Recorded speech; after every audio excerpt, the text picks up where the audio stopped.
What's up YouTube? So in today's video we are going to discuss about the nutrients. So every food that we eat contains certain amount of nutrients in them which are responsible for proper growth and functioning of our human body. So all these nutrients which come from the food are broadly classified into macronutrients and micronutrients. So macronutrients are the nutrients which are required in larger quantity for our body as compared to the micronutrients. So that's why they are called as a macronutrient and this is called as a micronutrients. So all the calories which we get from the food is from the macronutrients, and these micronutrients do not contribute to our daily calorie intake. But that doesn't mean that micronutrients are not necessary for us. They also play an important role in the production and regulation of the enzymes, hormones in our body, and they also helps in the absorption of these macronutrients that we get from the food which contribute to the overall calorie intake. But if it's not absorbing properly, then what is the use of having these macronutrients? So it's necessary that we have the balance of these macro and micronutrients whenever we are considering the food choices. And since these macronutrients are required in the larger quantities, they are measured in grams and kilograms, whereas the micronutrients which is required in less quantity is measured in micrograms or milligrams. So you can always check the nutrition label where you will find this as milligrams or micrograms, and in the nutrition label you will see grams and kilograms for the macronutrients. So now let's see what is included in the macronutrients and micronutrients. So in the macronutrients we have carbohydrates, proteins and fats. So I am just giving you the overview of these macronutrients. I will be making a detailed videos on each of them later. So this will be just an idea about these macronutrients. So carbohydrates is nothing but the sugar, fibers and the starch. So it is the basic and the preferred source of energy for our body. So whenever our body sees carbohydrates in the blood, then it is used as energy for all the activities which we do. So the basic unit of this carbohydrates is known as the glucose, which is also called as the blood sugar. So depending upon the units of these sugar molecules, these carbohydrates are classified into simple and complex carbohydrates. So simple carbohydrates consist of only one or two sugar units, that is the monosaccharides and disaccharides. In monosaccharides we have glucose, fructose and galactose, and in the disaccharides we have lactose, maltose and our sucrose, which is the table sugar. And in case of the complex carbohydrates are the long chain of these glucose molecules, that is the basic unit of the carbohydrates. So depending upon how these glucose molecules are bonded to each other, they are divided into fibers, starch and glycogen. So now let's see which carbohydrates is good for you. So simple carbohydrates are nothing but a single unit of the sugar molecules. So they are not broken down, they are directly converted into energy and used by our body. So you will get an instant release of the energy when you consume these simple carbs.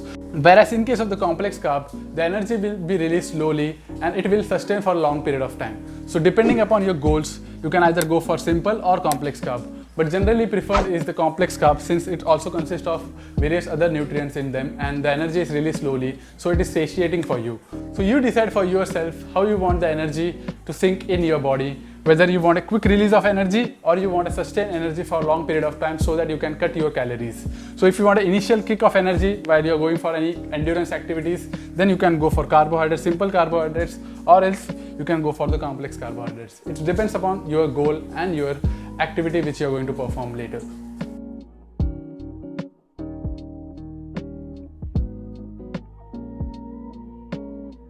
Then we move on to the proteins. Proteins are nothing but the basic building block of our human body. So every growth and repair of the muscle and cells and also the ligaments and tendons depends upon the protein intake. So protein is generally not used as an energy source by our body. So for all the activities, the energy is not provided by the protein, which is the least preferred macronutrient which can be used for the energy. So if there is carbohydrates and fats present in our body, then our body will never use protein for the energy requirement. It is generally used for the growth and repairment of our muscles and cells. So the protein that we get from the food is nothing but the chain of the 20 amino acids. And depending upon whether these amino acids are produced in our body or we have to acquire from the food, they are divided into essential amino acids and non-essential amino acids. So the non-essential amino acids can be produced in our body, while the essential amino acids, it is necessary that we get it from the food.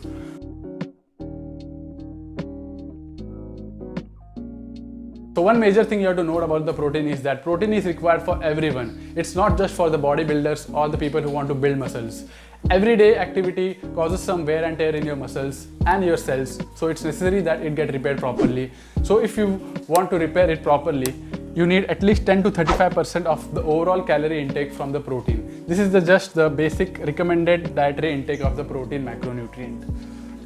So the choice of the protein depends upon these amino acids. So the food which is providing all these essential amino acids is considered as a complete protein source, which generally is seen in the animal source of food as compared to the plant source of food. But that doesn't mean that you can't get protein from the plant source. You have to combine different legumes and lentils and different plant sources so that this amino acid profile is completed and you are getting all the essential amino acids by the combination of these vegetarian sources of protein.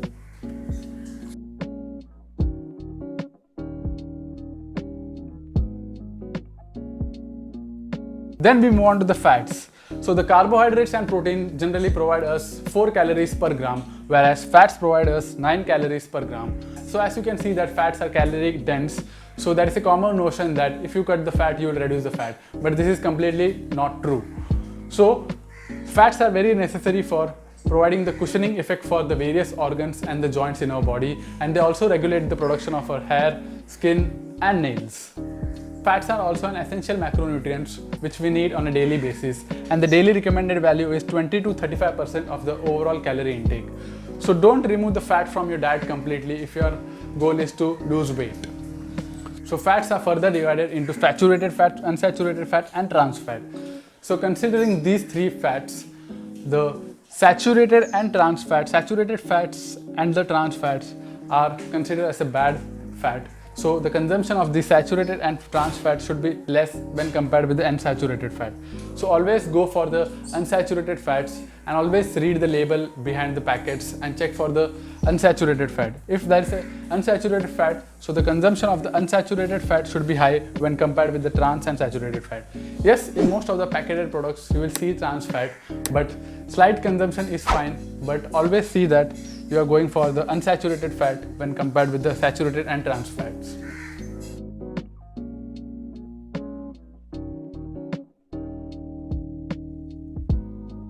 So now let's see the recommended value of these macronutrients that you will need on a daily basis. But this is just a recommended value, then depending upon your body composition and goals, these values might change. So for the carbohydrates, it's recommended that 45 to 65% of the overall calorie intake should come from carbohydrates, and 10 to 35% of the overall calorie intake should come from proteins, whereas 20 to 35% of the overall calorie intake is coming from the fats. So again, I'm telling that this is just a starting point. Depending upon your body composition and your goals, you might switch these macronutrients intake daily so that you can see the changes, and whether your energy is good, then you can continue with that. Then we move on to the micronutrients, which consist of vitamins and minerals. So vitamins are the organic compounds which we generally get from the animals and the plant products. And depending upon their solubility, they are divided into fat soluble or water soluble. So the fat soluble vitamins are vitamin A, D, E and K, whereas the water soluble vitamins are B and C. So again, fat also plays an important role to store these vitamins in our body and metabolize these vitamins, that is A, D and E and K. So fats are also playing a crucial role here so that we can store these vitamins. So vitamins A, D, E and K can be stored in our body, so we don't need to replenish them daily. But in case of the vitamin B and C, it's necessary that we consume these vitamins daily so that it gets replenished on the day-to-day basis.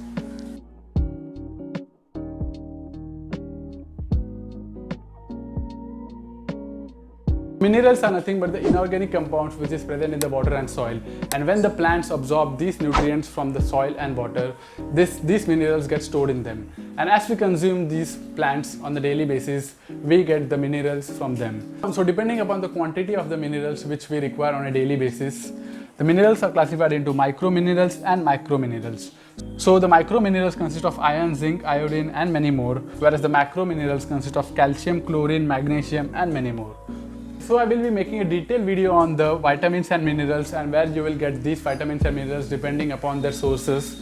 But to make sure that you are not deficient with any of the vitamins, you add the vegetables which are of different colors into your daily intake. So choose the vegetables of different colors so that you are not getting deficient with these vitamins and minerals. So this is just a basic idea if you want to stay away from any vitamin and mineral deficiency.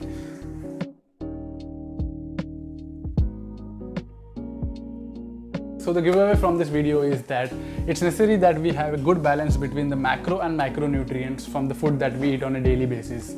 So if you have any deficiency of any of these macro or micronutrients, then you won't be able to perform better, or your growth and functioning might not be proper. So you make sure that the required amount of macro and micronutrients are getting completed from your daily food intake. So thanks for watching the video. If you gained a good knowledge about the nutrition basics, then give this video a like and share with everyone so that they can also get aware with the nutrients that is present in the food, and subscribe to my channel for more fitness and nutrition videos. And if you wish to train with me, then check out TheSuppleStrength.com, where we provide evidence-based nutrition as well as workout coaching to enhance human performance. So we'll meet in the next video where I will be sharing the details on each of the macro and micronutrients. So till then, stay supple, stay strong.